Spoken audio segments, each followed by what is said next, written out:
Hello everyone and welcome to week 3 of the Coaches Show here on 90.1 KBPK and SportsNetUSA.net. I'm Noah Alvarez and I'll be joined alongside Ryan Osborne and Mark Pavlovich. As for the first time since 2016, the Hornets are coming off a regular season loss. The Fullerton College will look to bounce back this weekend, September 21st, against Santa Ana College as the 97th Key to the County game will be happening. That game will kick off at 6 p.m. We'll be talking with one of the coaches here at Fullerton College in anticipation of Saturday night's match. I'm here with Fullerton College defensive back coach Phil Austin. And coach, first loss in program history in over 30-plus games. What impact does that have on your coaching staff and as you as a team? Well, I think for the staff, it was hard. You know, we're so used to winning.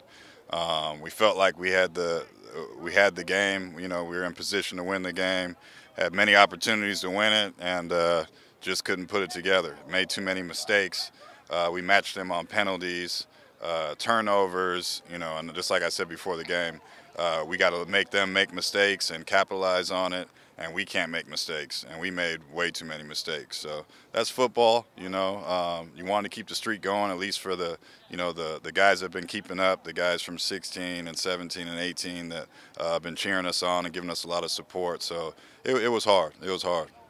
Going forward, how do you limit those turnovers, limit those mistakes that your team made in last week's loss? Well, you just got to get better every day. Win, lose, or draw. We need to improve. You know, special teams, you know, I take that personally.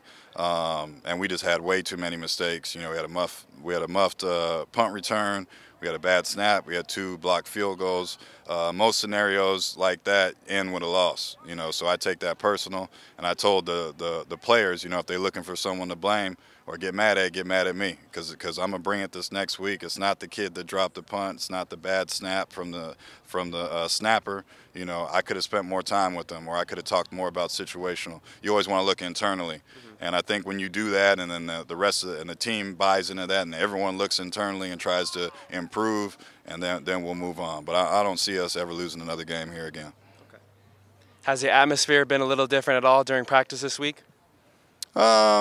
To be honest, no, and it's kind of bothered me a little bit. So I've been getting all my guys like, hey, we just come off a loss. You know, we got to be more, you know, work-like mentality instead of, you know, all the playing around and you know, having fun. I like to have fun, but at the same time, we lost, and we need to improve, and we need to be dialed in. And, you know, the focus, the discipline needs to be there. And once that's there, then I'm okay with having fun. You know, we're always going to have fun. But I wish we would be a little bit more disciplined, a little bit more focused. After watching the film, how did you feel your defensive backs did in the game against RCC? I thought they were great. You know, and I told them after the game I was proud of them. When I watched the film, I was proud of them. I mean, we hold a high-power offense to, you know, 100 yards passing. A lot of that is on hitches and late in the game when we're giving up, you know, underneath stuff. But they were lights out, and a lot of them played, you know, Steele and Farmer played the whole game, you know, in almost 100-degree weather. Didn't come off the field, didn't complain. They left everything on the field, and I'm proud of them. Can you speak on the growth of Xavier Steele and also David Farmer? David Farmer also who took a year off of football, correct? Mm-hmm. Yeah, so Farmer took a year off. He had some academic things to take care of, and there was a period of time where we didn't think he was going to come back at all. And we got him eligible and got him back on the field, and he started super late. And then I never realized he was going to be so important to our team, the way he can play corner, he can play safety, you know, he plays a nickel spot. He's a veteran guy, and I mean, I counted like 14 tackles last game. You know, stats might be off, but we had him for 14 tackles, and he's got 3-4 big hits every game, and he's about $150. So I respect him a lot, and I'm glad he came back, and we stayed on him to make sure he was on track, and hopefully he can graduate and move on to a nice 4-year school. Now Steele, you know, he sometimes at practice you know, he's kind of sandbagging. I told him, we watched the film, he does everything I coach, the technique is perfect, and then in practice he doesn't always do it. So I'm like, Steele, you sandbagging, man. You know, at practice I was worried about him going in the Golden West game. I'm like, Steele might get exploited. I don't know where his head's at. And then we're watching the film, and I'm like, Steele. You know, so the whole time he's listening to me, and you know, he just got to be able to do it every day, and that's how you be great. Looking ahead at week 3, Santa Ana College, They put up a lot of yards passing through the air. What are some of the things your defense is going to do this week to limit them? Well, we do what we do. Our defense is designed to stop the run and stop the pass. And, a couple years putting it all together in our checks and adjustments, there hasn't been any route concepts or any scenarios where we feel like we need to make a bunch of changes. So we're just going to keep doing what we do and just get better at it. They have a high-powered offense. They have, number one receiver in the state right now, and we got to try to limit them. And you as a defensive guy, what does it mean to you when you see an opponent like Santa Ana College who gives up 65 points? It's still early on in the year, but what does it mean to you when you see an opposing team have such a poor defensive side of things? I don't know. I'm a defensive guy. I try to steal all the best players and put them on defense, but I don't know. I haven't looked at their defense at all, so I don't know how bad they are. I don't know if it's a scheme thing, if it's a physical thing. But, as far as the secondary goes, you need your best athletes out there. And, maybe they put all their best guys on offense and want to put up a lot of points and win games that way. But, me and Crooks, we old school. All our close games are going to be defensive battles, So, our focus is on D, and they have a great offense, so more power to them.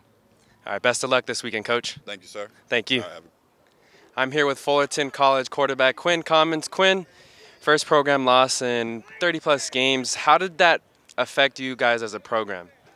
It was tough. It was because we knew we had that pressure coming into the season that we haven't lost in a long time. And after the game, it was just different. From all last year of winning every single game, it was a lot quieter. But I think it's going to help motivate us and play much better this week. Now, you as a sophomore, the roles have changed a little bit too. Is there anything you have done during this week of practice to motivate you guys for the following week?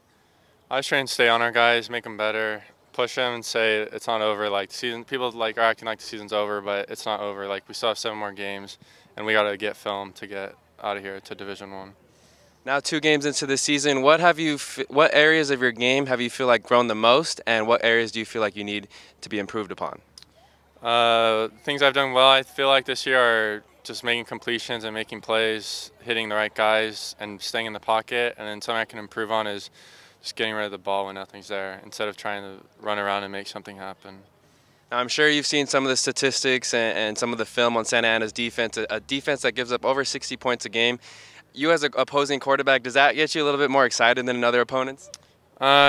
I'm excited to play, and knowing that they've been giving up that many points, it should be a really fun game for the offense. Now, we were talking about it before, just walking over. Santa Ana used to be the rivalry here for Fullerton. Now it's been a little lopsided in years past. How does you guys get motivated for the upcoming week against this team like Santa Ana? This week, it's just the biggest rivalry in junior college history, so we know it's a big deal, and we're trying to get the key because last year they ended up taking it from us because we had the forfeit. So that got us fired up that they took the key when we beat them. So that's really motivated everyone on the team. All right, best of luck this Saturday. Thank you, Quinn. Thank you. Now I'll be passing it over to Ryan Osborne, who will be taking a look at last week's loss to Riverside City College. Thank you very much, Noah. Before we take a look at the state of California, we're going to look back at exactly what happened between Fullerton and RCC on Saturday. RCC was entering the game in the top 3 in the state of California, and according to some in the media, they were one of the best teams in all of community college football. The Hornets, on the other hand, rolled in with a 35-game winning streak on the line and were ranked as the number 12 team in the state of California. Riverside City College had lost 6 out of the last 8 meetings between these two teams. Included in that streak was the over 70-point drubbing of the Tigers at the hands of the Hornets in the 2017 Southern California Championship game. Now for Saturday, the game started off with neither team able to move the ball around too much. Both sides had to punt on their first 5 possessions of the afternoon. The defenses from both sides looked pretty good as they didn't allow each other to establish a rhythm. However, the Tigers got on the board first after a shanked punt by Alan Fonseca.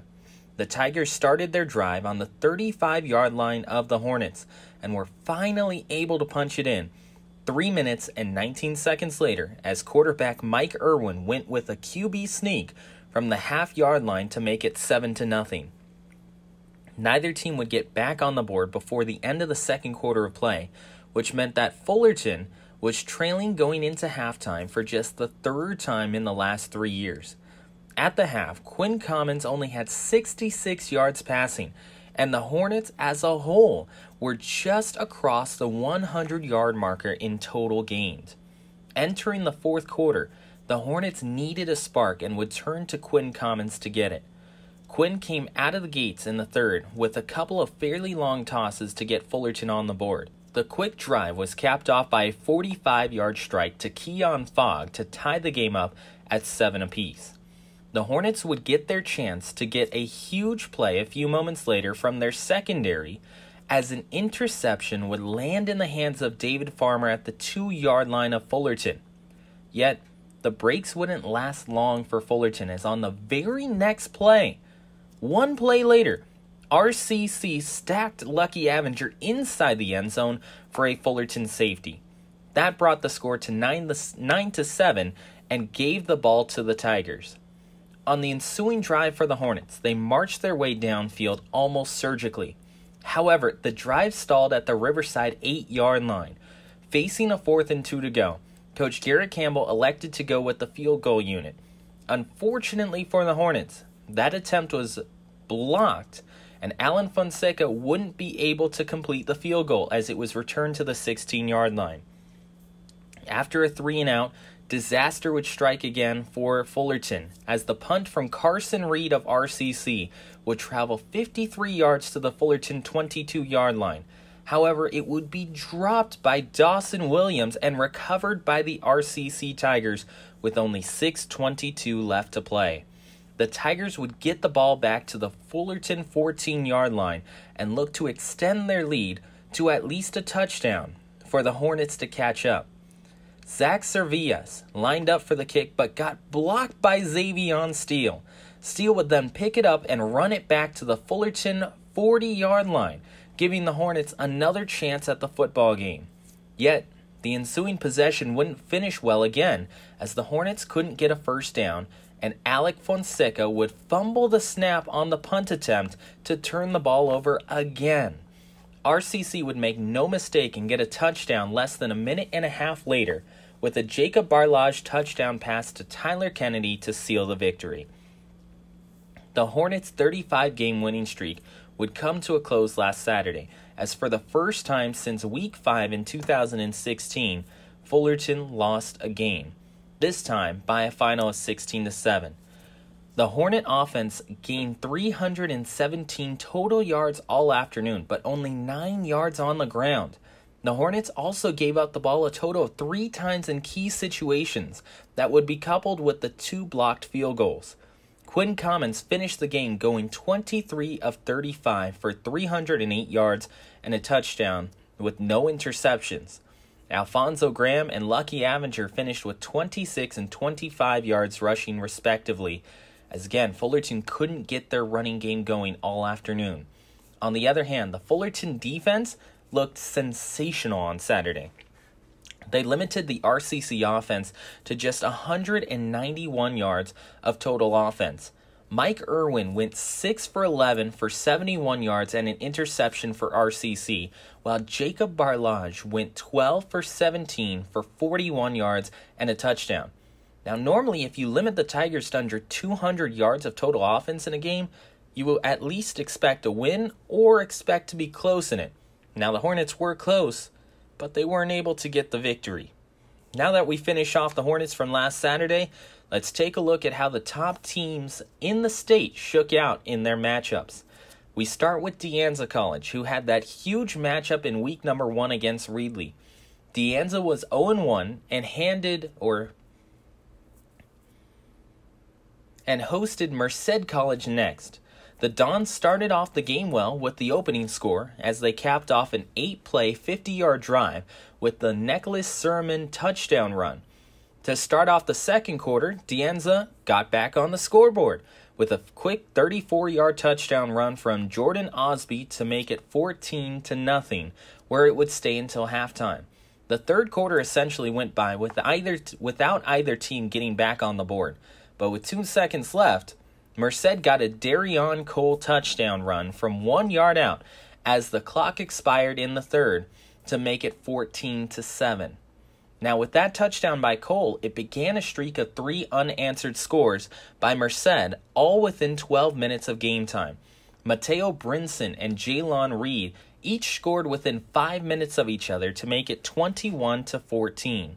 Anza had another chance to get back in it with 3:31 left. The Dons got a touchdown from Jordan Osby to make it 21-20. All they needed was an extra point and it'd be a tie ball game going into overtime. However, the extra point would be blocked by Merced to make it a final of 21-20. So Anza ends up taking the loss by 1 point. Anza ends up dropping to 0-2 for the first time in over 7 years after going undefeated and getting a championship last year. We now take a look at the other elite American Conference team in Reedley as they take on Yuba in week number 2. The Tigers completely controlled this one the entire way. The final would be 38-8 in favor of Reedley. Yuba wouldn't have a chance to get on the board until the 4:01 mark of the fourth quarter. That's when finally Yuba got Daniel Davis to grab a 27-yard pass from Mason Whitfield, and the 2-point conversion was good by Daniel Davis to make it 31-8. However, Reedley closed the books on this one with 56 seconds left as Jonathan Perryman ran it in from 6 yards out to make it 38-8. Reedley gained 30 first downs in this one compared to Yuba's just 10. They had 450 yards of total offense, but here's the kicker. 379 yards passing compared to just 71 yards rushing. On the other side, Yuba had 183 yards of total offense, 175 in the air, and just 8 yards rushing. Neither team was able to do much on the ground, but in the air, success was there. Armon Hickson, for the second straight week, had a big game. 16 for 21 for 262, a touchdown and an interception. Peyton Meyer also came in and was 10 for 15 for 117 and a touchdown and an interception. On the other hand, for Yuba, Mason Whitfield, 8 for 12, 115, a touchdown and a pick. And Corey Sanders went 9 for 13 with no touchdowns and no interceptions. The biggest person in the rushing game for Yuba was Dwayne Yiggins, who had 9 attempts for 26 yards and a long of 8. However, Corey Sanders was sacked multiple times in this one. 7 attempts, negative 40 yards, and that's where you see the net gain of just 8 total yards rushing. So Reedley ends up getting the victory. They now move to 2-0 so far this year. So we switch things over to another team in Orange County. Golden West College takes on San Diego Mesa. Golden West was already 0-1 to start off the season as they had that opening week loss to Fullerton. San Diego Mesa was up 1-0 going into week number 2. Things didn't start off great for Golden West as on the opening drive, Dom McManus got a 6-yard touchdown pass from Thomas Yam to start it off, and it made it 7-0. Golden West on their next drive would get an Adam Armstrong 34-yard pass from Nathaniel Espinoza to tie it at 7-7. San Diego Mesa, after trading a couple of possessions, got themselves the lead back. It's now 13-7 after Antoine Ware gets a 25-yard touchdown pass from Thomas Yam. All of that in the first quarter. 20 points combined in between the two teams. However, after the second quarter of play, that's where San Diego Mesa would assert their dominance.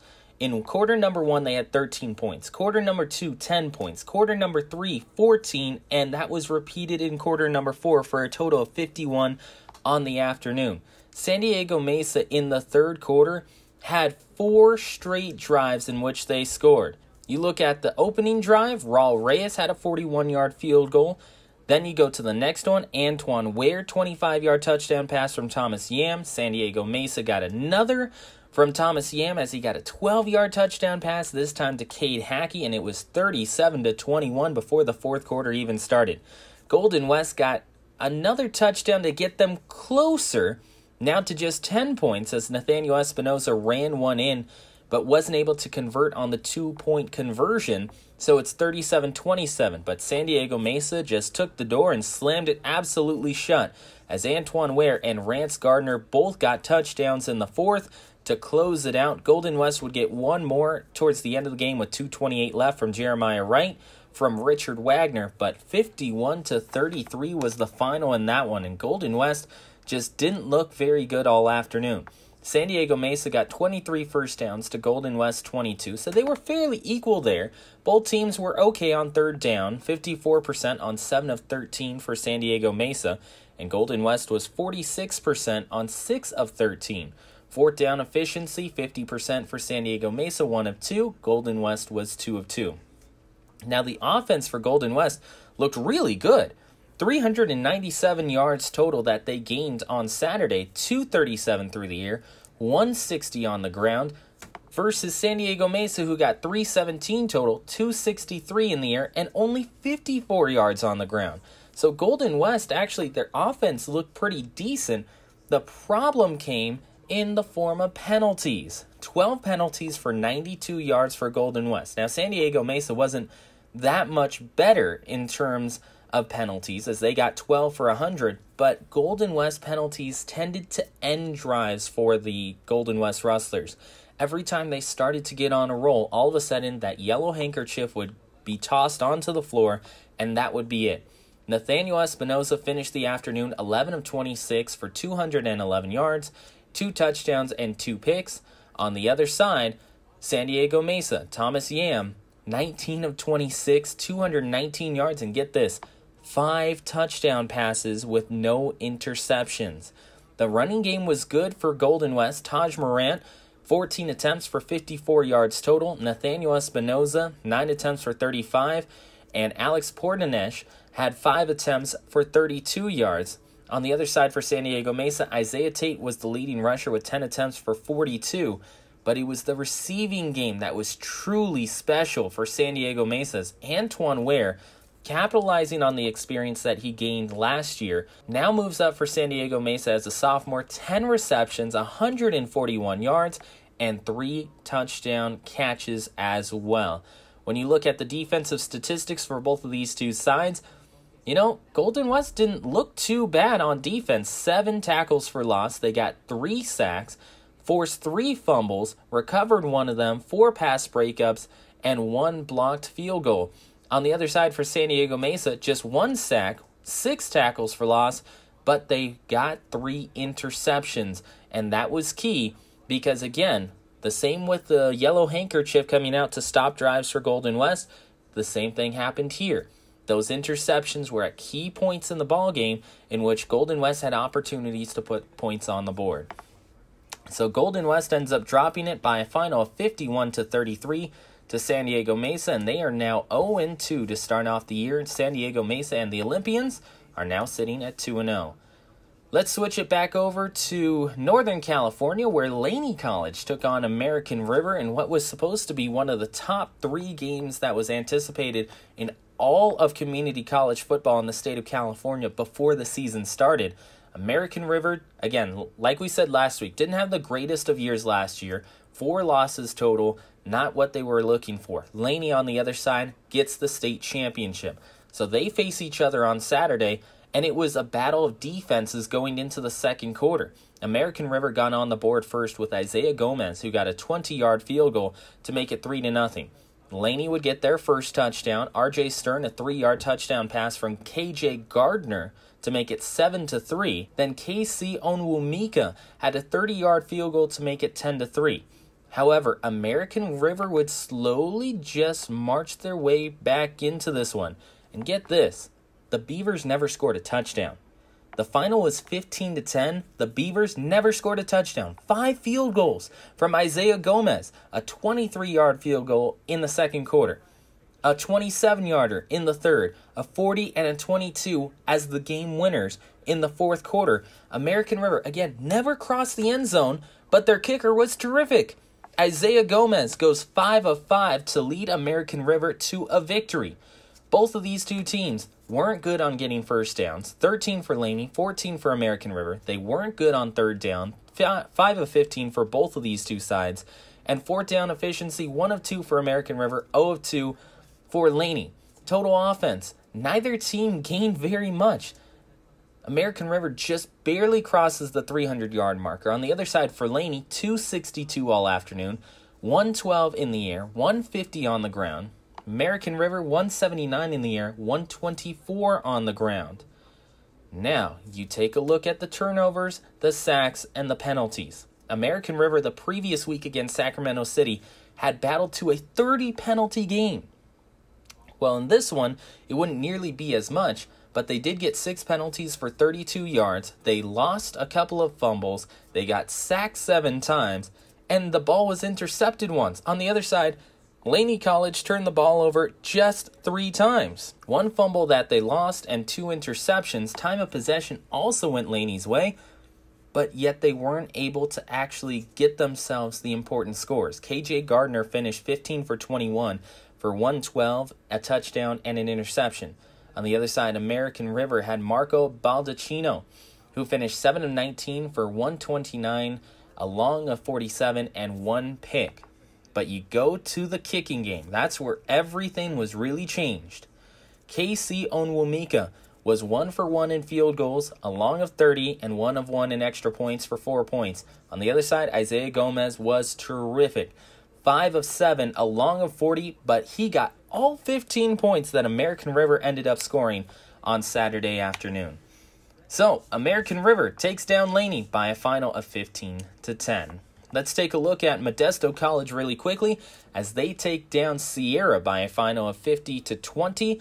Modesto now starting to climb into the top 10 as they started off at number 17 to begin the season. Well, now they're in the top 10. They are now number 9 overall after beating number 1 Laney and now Sierra as well by a final of 50-20.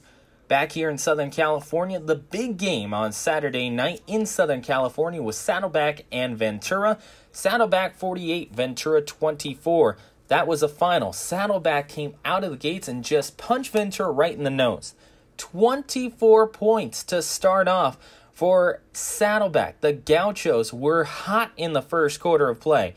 They had 4 different drives in which they ended with scores. Their first drive of the game, that was a score. A 62-yard touchdown pass from Chance Nolan. Chance Nolan would get 2 more in the quarter. One to Cole Harity, the other to Liam Eldridge, and all of a sudden it's 22-7. Then they force a safety on Ventura.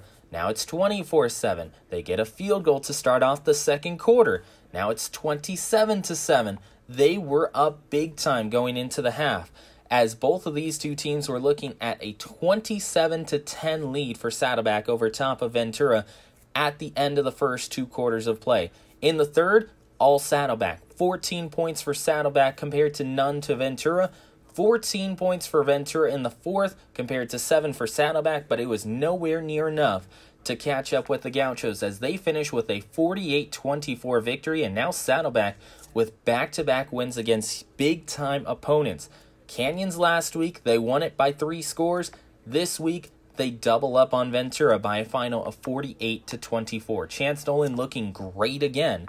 15 of 23 for 423 yards and 5 touchdowns. On the other side, Ventura, Dino Maldonado, 25 of 41 for 290 and 1 touchdown. But Chance Nolan leading the way once again for the Saddleback Gauchos. That's going to do it for our recap of last Saturday. Let's send it back over to Noah as he takes a look at what else is going on in terms of other sports around Fullerton College campus. Thanks, Ryan. This week, we'll be going stride for stride with the men's and women's cross-country teams. Both teams are led by 14th-year head coach Gina Bevick, also known as Coach B. She served as an assistant for 22 years at Fullerton College and has won 3 Coach of the Year awards since taking over the position. The men's team opened up their season at the Palomar Invitational on September 6th. The Hornets finished in 4th place with a total of 111 points and were led by sophomore Ian Rusk, who finished the race with a team-best 22 minutes and 16 seconds. Right on his tail was sophomore teammate Mario Rosales as he finished 2 seconds after Rusk. Last season, both those runners represented the Hornets in the CCCAA state championship meet and are looking to improve in their second years. The two led the charge for the Hornets in their second race of the year, the Southern California Regional Preview, and helped Fullerton finish 15th out of 28 teams. The women's team has 1 race under their belt this year, that being the Southern California Preview on September 13th. Fullerton finished 21st as a team and were led by freshman Diana Vasquez, who had a team best time of 24 minutes and 1 second. The other 4 Hornet runners all finished in the 26th minute, just seconds away from each other. Unlike the men's team, though, there are no returning athletes from last year's unit. The 2019 team features 4 freshman runners, including 3 from Anaheim High School. Both teams will be competing in the Cerritos College Invitational on October 4th. We're also going to be catching you up on the women's volleyball team here at Fullerton College. Last we checked in on them, they were 2-3 on the young season and had a tough schedule ahead of them in the month of September. On the 11th of September, they traveled to Mount Sac and swept the Mounties. The first set was the closest of the evening as the Hornets barely edged out a 25-22 victory. They won set number 2 by a final score of 25-17, and then the third set by a score of 25-16 to complete the sweep. Sophomores Sailor Frew and Samaria Longstreet, along with freshman Faith Webb, combined for 26 of Fullerton's 37 kills that night. Sophomore Priscilla Gutierrez was also very active and led the Hornets with 15 digs in the victory. 2 days later, on the 13th, the Hornets took on Santa Monica College and handled the Corsairs without breaking a sweat. The game was kicked off to a great start by freshman hitter Taylor Livingston, who sung the national anthem before the match. The Hornets won the first set by a final score of 25-7, cakewalked through the second set, winning 25-5, and then head coach Megan Glennie let nearly all her players see the court in the third set, winning by a final score of 25-14. Fullerton was able to sweep Santa Monica thanks to great all-around play by Frew and Longstreet. The two combined for 15 kills and 18.5 points in the victory over Santa Monica. Freshman Karen Delgadillo led the Hornets with 24 assists, while freshmen Hannah Tobin and Gutierrez combined for 16 digs on the evening. Freshmen Riley Vallo, Ariana Requejo, Haley Vargas, Brianna Alogoria, and Samantha Swanson all saw their first action of the season that evening. Looking ahead at the Hornets' schedule, they will be participating at the Grossmont Classic the weekend of September 21st.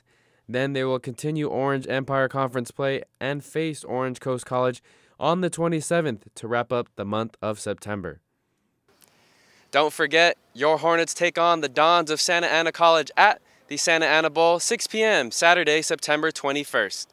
For Ryan Osborne, Mark Pavlovich, I'm Noah Alvarez. Thanks for tuning in to Week 3 of the Coaches Show on 90.1 KBPK and SportsNetUSA.net.